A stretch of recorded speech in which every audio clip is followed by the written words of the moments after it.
Welcome back to my channel Parineeta official. কেমন আছো তোমরা সবাই? আশা করছি ভালো আছো, আর আমিও কিন্তু ভালো আছি। তো গাইস, তোমাদের জন্য নিয়ে চলে এলাম আমার আরও একটা নতুন ব্লগ ভিডিও নিয়ে। তো আজকে কিন্তু অনেকটা সকাল সকাল ঘুম থেকে উঠেছি, কারণ আজকে হচ্ছে আমার একটা দিদির স্বাদ। তো এখন কিন্তু ঘরের টুকটাক কাজগুলো আগে কমপ্লিট করে নিই, তারপরে কিন্তু যাব দিদিদের বাড়িতে। তো চলো আমি ঝটপট কাজগুলো আগে কমপ্লিট করি, তারপরে দেখা হচ্ছে।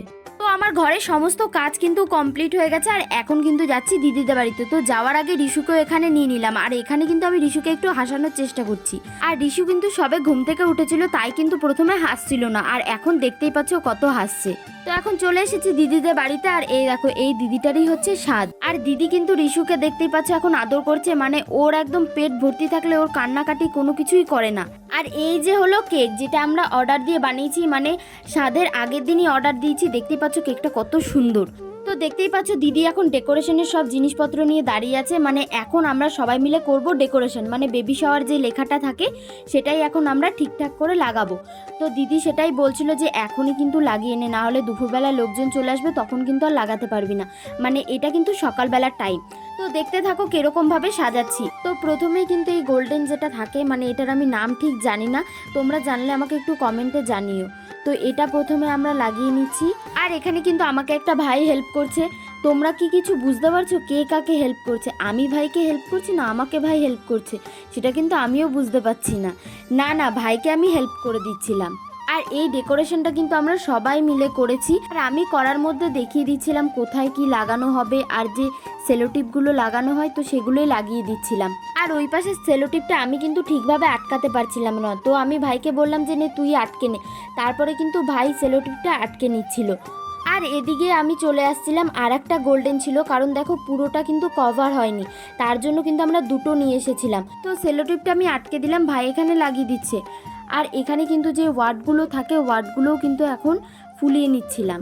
আর আমাদের ডেকোরেশন প্রায় শেষের মুখে। তো চলো গাইস, বাইরে কীর্তন হচ্ছে সেটা তোমাদেরকে দেখাই। আর এখানে কিন্তু কীর্তন শুরু হয়ে গেছে, এখনও কিন্তু সব লোকজন এসে পৌঁছায়নি।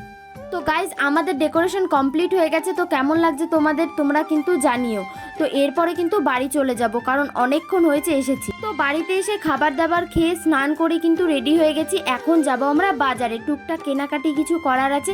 তো কি কি কিনছি তোমাদের কিন্তু পুরোটাই দেখাবো। তো এখন কিন্তু দুপুর হয়ে গেছে, আর রোডটা দেখতে পাচ্ছ পুরো ফাঁকা। তো আমরা কিন্তু টোটোর জন্য দাঁড়িয়েছিলাম, তারপরে দিদিকে বললাম না দাঁড়িয়ে থেকে লাভ নেই, চল হেঁটে হেঁটে যাই, টোটো পেয়ে যাব। তারপরে কিন্তু আমি আর দিদি হেঁটে হেঁটে চলে যাচ্ছিলাম, আর তারপরেই কিন্তু পেয়ে গেলাম টোটো। আর এরপরে কিন্তু আমরা উঠে পড়েছি টোটোতে। আর এখানে কিন্তু আমার চোখে ধুলো ঢুকে গেছিলো, তো চলো আমি সানগ্লাসটা পরে নিই, আর একবারে বাজারে গিয়ে দেখা হচ্ছে। তো গাইজ আমরা চলে এসেছি বাজারে, আর দেখতেই পাচ্ছ বাজারে কত ভিড়, মানে টোটোটা এগোচ্ছিলই না। তো আমরা টোটো কাকুকে বললাম যে আমাদেরকে এখানেই নামিয়ে দাও, এরপরে কিন্তু আমরা হেঁটে চলে যাবো। গাইজ তোমরা তো দেখতেই পাচ্ছ বাজারে কত ভিড় আছে। তো চলো আমার যে সমস্ত টুকটাক কেনাকাটি করার আছে তো কেনাকাটি করে নিই, তারপরে তোমাদের সাথে দেখা হচ্ছে। গাইজ আমার কিন্তু কেনাকাটি হয়ে গেছে, আর বাড়ি যাওয়ার আগে দিদি বললো চল কিছু খেয়ে নিই। তো আমি কিন্তু এখানে নিয়ে নিয়েছিলাম ম্যাঙ্গো ফ্লেভারের লাস্সি। তো চলো গাইজ বাড়ি গিয়ে দেখা হচ্ছে। তো আমি বাড়ি চলে এসেছি, আর এখানে নিয়েছিলাম দুটো ব্যাক কভার, মানে একটা আমার জামাইবুর আর একটা ছিল একটা বৌদির। এই ব্যাক কভারটা ছিল বৌদির, আর হোয়াইটটা ছিল জামাইবুর। আর মা বলেছিল একটা ছাতা নিয়ে আসতে, কারণ ঝড় বৃষ্টির দিন কিন্তু চলেই এলো। আর এই দেখো এটা নিয়ে এসেছিলাম দিদির জন্য শাড়ি, মানে যেই দিদিটার স্বাদ তার জন্য কিন্তু এই শাড়িটা নিয়ে এসেছি। কেমন লাগছে তোমরা অবশ্যই কমেন্টে জানিও। আর দিদি কিন্তু অনেকক্ষণ ধরে ফোন করছিল যাওয়ার জন্য, তারপরে কিন্তু আমরা চলে এসেছি। আর এসেই দেখি সব লোকজন চলে এসেছে, আমরাই মনে হয় সবার শেষে এসেছি। আর দিদি বলছিল যে তোরা এত লেট করলি, তো দিদিকে বললাম আমরা একটু বাজারে গেছিলাম তো লেট হয়ে গেল। আর এখানে কিন্তু নাম কীর্তন হচ্ছিল। আর সকালে তো তোমাদেরকে বললামই যে অনেক লোকজন আসছে, সব লোক এখনও এসে পৌঁছায়নি। তো এখন কিন্তু সবাই চলে এসছে। আর এখানে দেখো আমরা যে ডেকোরেশনটা করেছিলাম সেটার অবস্থা দেখো। আর তারপরে কিন্তু আমি দিদিকে দিয়ে দিলাম শাড়িটা।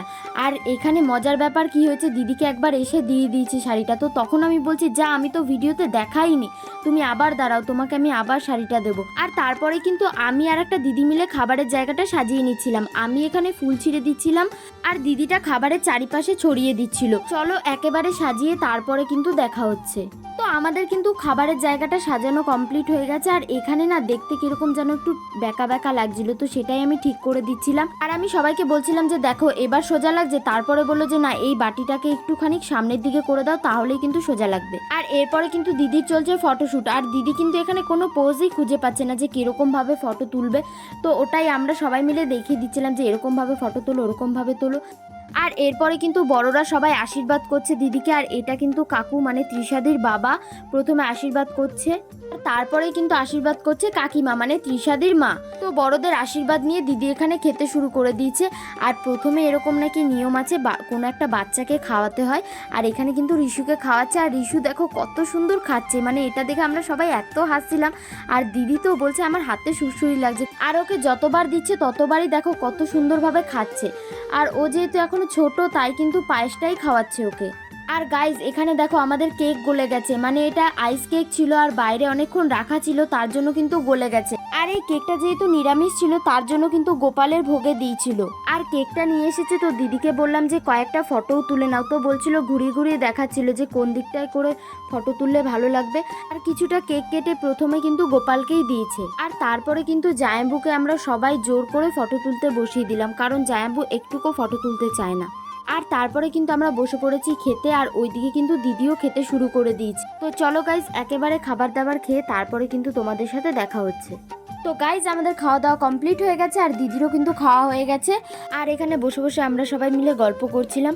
আর এদিকে রিশুর হাসিটা দেখো তোমরা একবার। আর এখানে আমরা বসেছিলাম, আর ওইদিকে এসেছিল একটা পাগল। তো সেটাই আমরা জিজ্ঞেস করছিলাম যে কোথা থেকে এসছে হঠাৎ এই পাগলটা। আর আমরা কিন্তু ভয়ে আর যাইনি।